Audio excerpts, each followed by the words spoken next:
Welcome everybody, I hope you are well. Okay, so over approximately 3 years, off and on, but ultimately many hours, I have created a Bedrock medieval castle. It has many different facets to it. I'd like to start off today by showing the Wharf Area and some barracks that are around there. And we'll get to the beginning of the main castle and either the second, I'll probably look at doing either 2 or 3 different parts to this, so you'll get a good view either way. And I think without further ado, we should take it down and go and have a yander.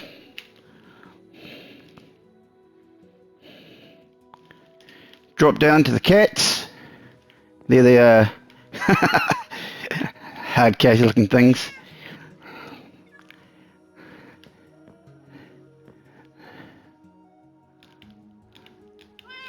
He's saying hello. Can she do it? Yep, amazing. Okay, so this is the main wharf area. So as the ships come in, they could be small boats, could be ships. It's going to vary, obviously. They would hook their ropes around this and also the anvil. We just go right down to the end. This one here is obviously a much larger docking area and smaller ones all the way down. They have some storage chests available to them as they dock that they can use and then take those back into the main storage vault, which I'll show you today. These are backup chests, obviously. I like to use glowstones, especially in a dark room. The glowstones really make those chests pop. With the gold trim, it really lights them up nicely. It's really good. Okay, we're going to see the Harbour Master. I've got a villager in there. Hopefully he hasn't died or disappeared. I've locked him in, so it'll be interesting to see. Yeah, I can hear him. There he is. So this is where all the Harbour Master work gets done. And he's run away.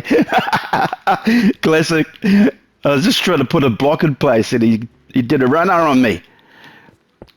There we go. Now you can't.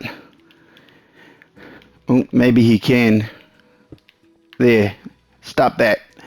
Alright, so he keeps a record of all the, well, some of the ins and outs of the different produce and supplies coming and going. And he really loves his job. He told me the other day he's quite fond of it. And he's got these weird head mounts. As you can see, there are dragons out the front. He quite likes collecting those things because all the sailors bring them in from far lands. And he gets to see a variety of different things that many of us would not ever see because we don't have a job like him. There you go, a bit of job appreciation for the wharfies. Got to admit, if it wasn't for the wharfies, all those wharf workers, we wouldn't have anything in this country. Everything, I don't know what the percentage is, but a ton of the goods and supplies and supermarket things that we use every day, etc., the cars that we drive, they all come via the ocean. So you got to admire what they do. All right, so there's 2 ways to get into the bulk storage area. They can come through here. So what I'm going to do is just show you, this is the longer way, but at the end of the day, because there's 2 ways, we've got 2 lots of traffic going simultaneously, which is good for the fastest unloading of the ships and the boats. So there's that way. I'll just take you back to the other, and then we'll actually go down and look in the main storage area. I just wanted to come out this way first though, just to show you this. So, this is a crane that I made. So obviously for the big ships, they would pull up alongside here, and the crane would help them unload what they need to be unloaded. Obviously it's got its counterweight there, which is very handy, a necessity, otherwise the whole thing's going to topple once you've got weight on it.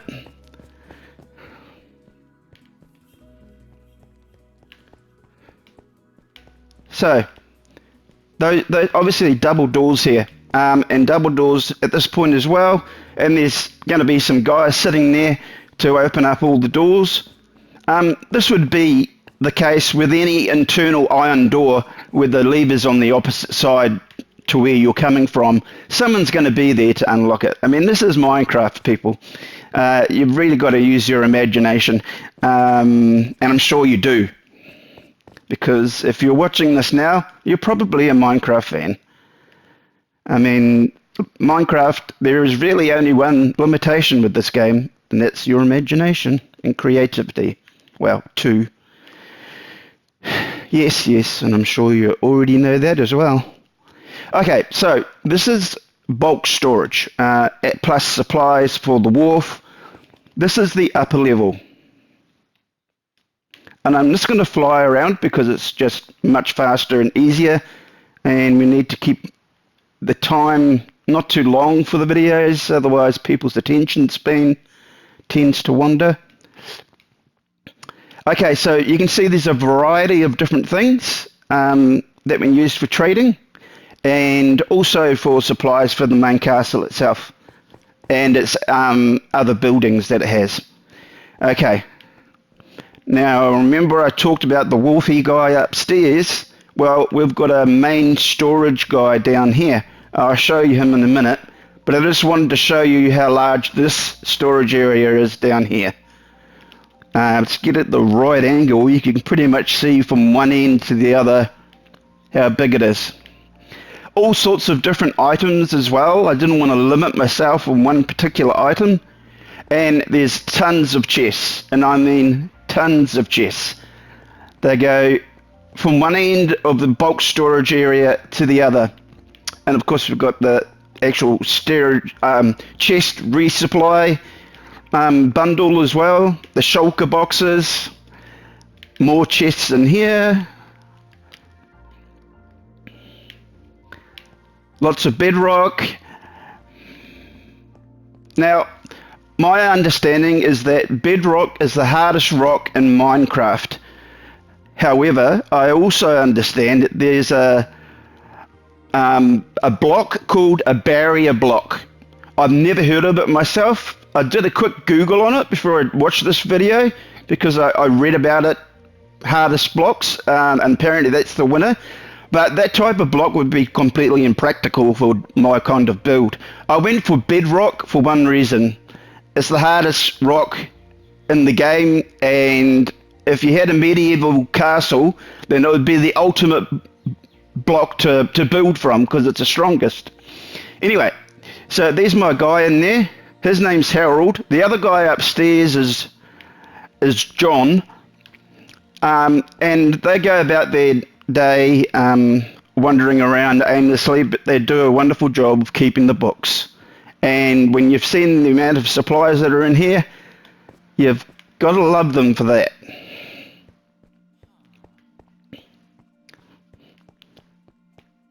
Rows and rows and rows of chests.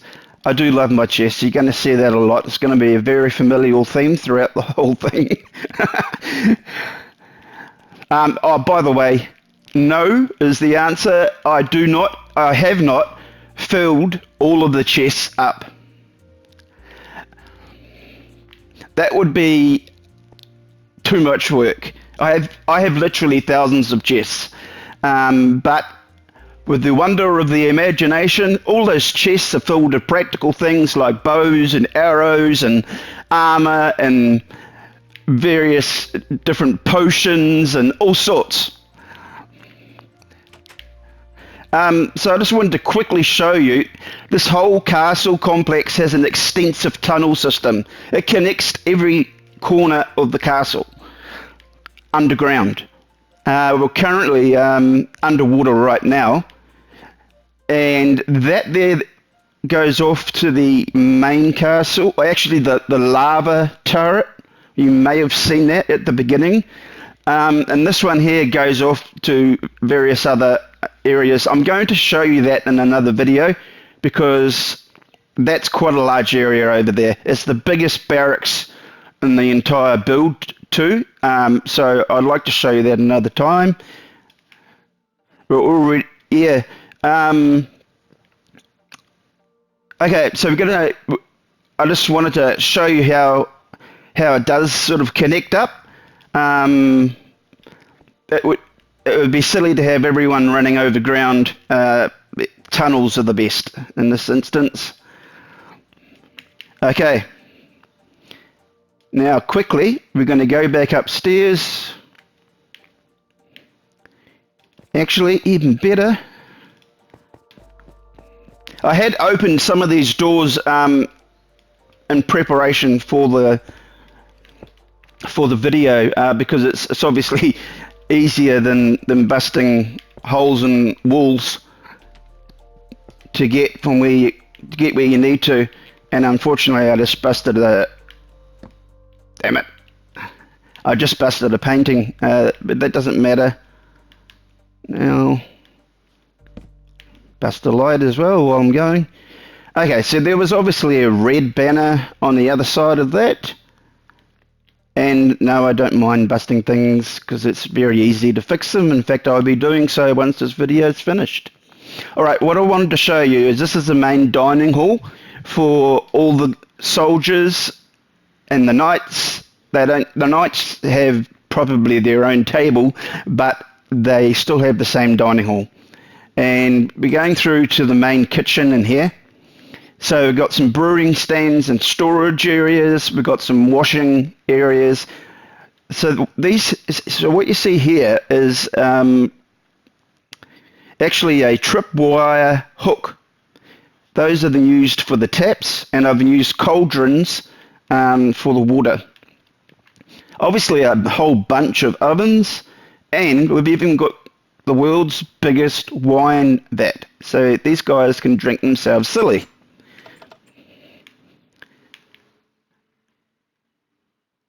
Now, we're just going to do a quick journey upstairs and show you the beginnings of the barracks. And here we are. So this is one level. There's 3 levels. There are 108 beds per level, and there's 12 per block, if you like. I call this a barrack block. This is the design that I've used in most parts of the build, and there's 12 in each block. And a whole bunch of them, as you can see throughout. Over here, we have storage. Extra storage over here. Every soldier has the equivalent of one large chest. They have toilets. Now, the toilets, there's 22 toilets all in all on each level, and 16 hand basins. Out of interest, the walls on this side, just in case some enemy decides they want to fire cannons at us, they are 5 blocks thick. One block is 1 cubic meter, so 5 cubic meters, 5 meters deep or thick walls. And then if they get through that, they've got to go. They go through the into the toilet area anyway, because all the toilets are all built on the same side. It's the same layout for each barrack. And then there's 1, 2, 3, another 3 blocks thick before it even gets into the barrack. I'm just trying to give you an idea of the defensive side of things in this particular area, that's all.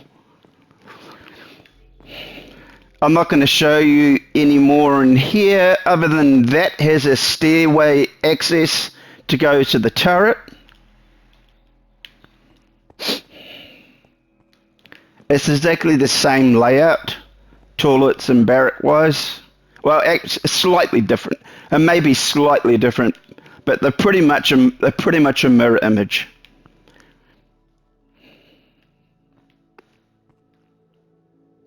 Now they all get access to the roof. Again, whole heaps of chests, plenty of arrows to be used, and they just come up by the crenulations here and let rip. They've got an excellent vantage point, and we also have the main turret itself, which has multi-levels of access.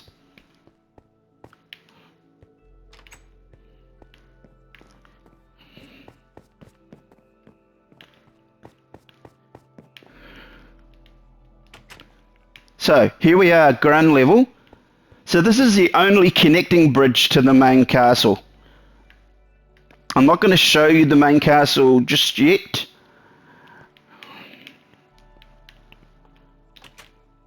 So there are also a small number of beds, I believe 8 beds, just to patrol the area around the main platform entrance that leads towards the castle, and there's another 6, I believe, just before they get to the main entrance, and then of course they've got all the soldiers that are actually housed in the main castle in various different areas. They're all strategically positioned, like they're not all lumped together in one big place, and I think that in a real world perspective would make sense, because you want them spread out but in good numbers, so they can get to different areas of the castle faster than if they're all gathered in one particular place, right?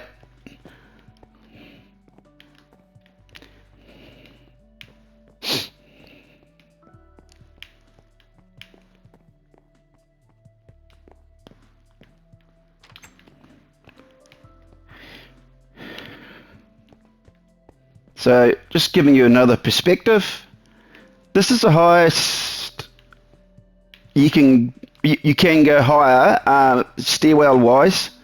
In fact, I'll just quickly show you. I'm just wary of the time as well because we're getting close to 20 minutes.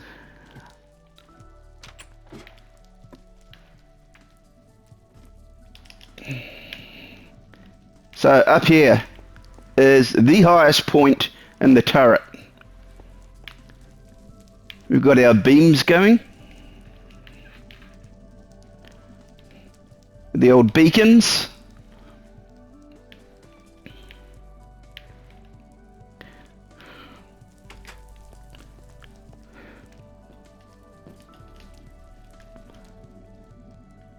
And that's going to drop down here.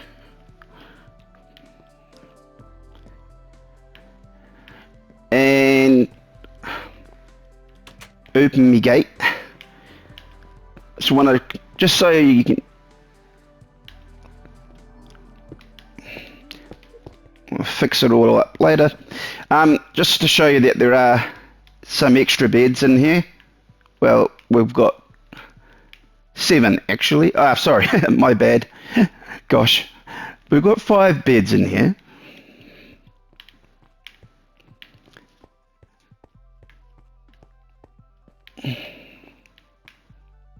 Obviously there would be guards stationed here, so people would come in the boats from the wharf.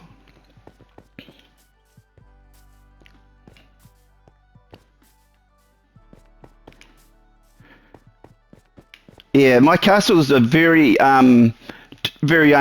unusual design. It's like it looks like it's been built on top of the ocean, but originally this was actually quite a large hill or a mountain that has just been demolished with TNT and added to and whatever. But the actual bulk of the castle is positioned at a very high point, and because of the water, and makes it inaccessible in certain areas as well. So this is where they would come, people from the wharf.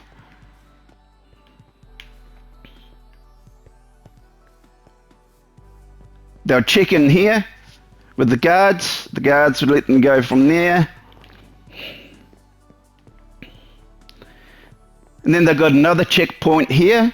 And I just wanted to show you that we've got some beds down here. Those guys are all ready to stop anyone if they need to.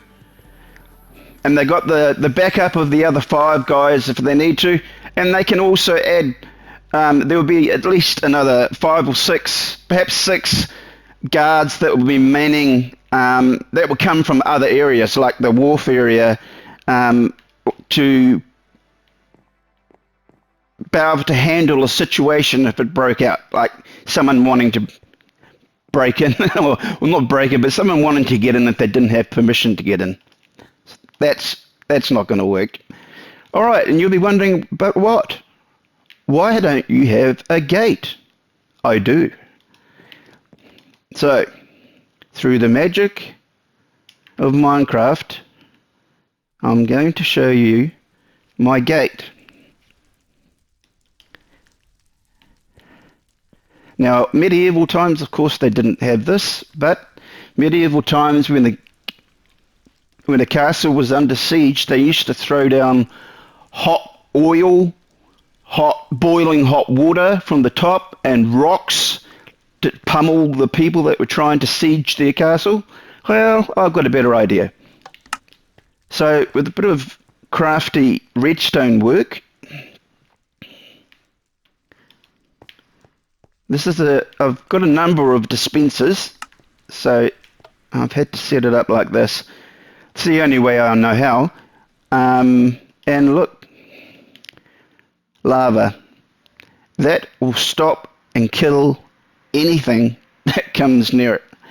Another good reason to have bedrock.